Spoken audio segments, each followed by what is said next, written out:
Hey YouTubers, another episode of hiking horse trails, fire roads. This one's a little bit different.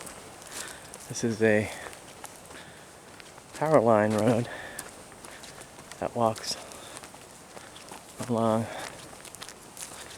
the edges of the power line. I'm gonna check this out, see what wildlife it has out here.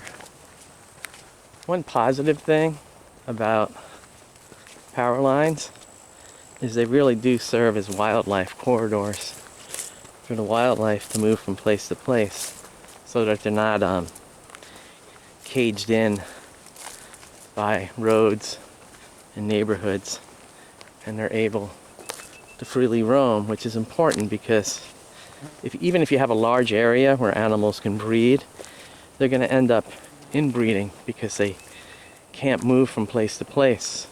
So it's really important to have wildlife corridors, and these power line corridors really play an important part in that.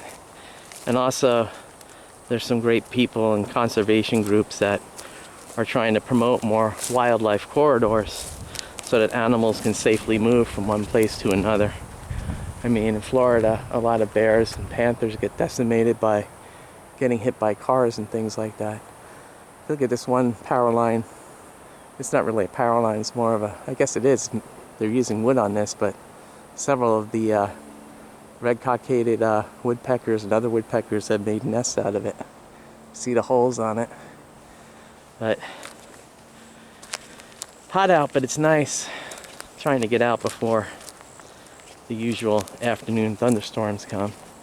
And you can see there's more evidence of prescribed burns.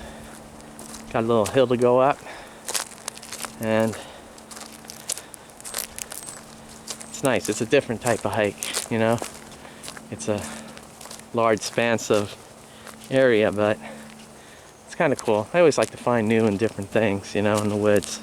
That makes it kind of exciting and unique. So I'll check back in a little bit if I see anything interesting out here in the wonderful woods. It looks like the same knucklehead that left one of these tires in the previous Horse Trails and Fire Road episodes. Lost one here today too. You know, those North American knuckleheads always disappoint.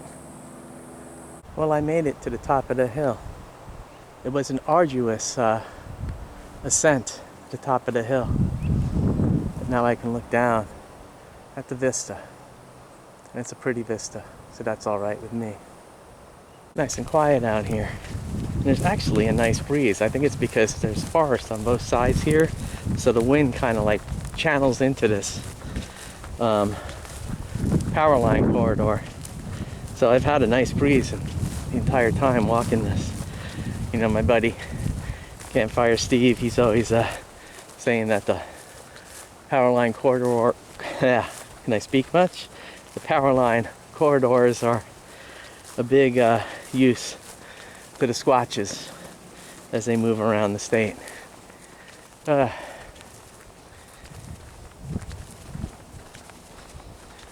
another glorious day. Any day you get in the woods is a good day, in my opinion. It's always something that lowers my blood pressure, makes my vibes feel good, keeps my mellow sensibilities in check, or not in check, but flowing. It's really a good way to mellow out, is to come into the woods and just soak in all the beauty, the calmness, and everything else that entails. Friends, it's time for me to go. I have to get home, cook dinner. Gonna do angel hair pasta with some garlic, grape tomatoes, butter, olive oil, and basil, and mix it all up. It's yumminess, and it's a nice meal for a hot day. So I hope you enjoyed today's episode of Horse Trails and Fire Roads, even though this one is a power line road, but it's still kind of unique and all right. So hope you dug it. Come back for more. I've been on a hiking urge almost every day these days. So, and these aren't bad hikes. They're not too long and they're not too rugged. So, who knows which trail I'll be on tomorrow. Looks like I'm the right spot to turn back because it looks like there's another mighty hill up ahead in the distance.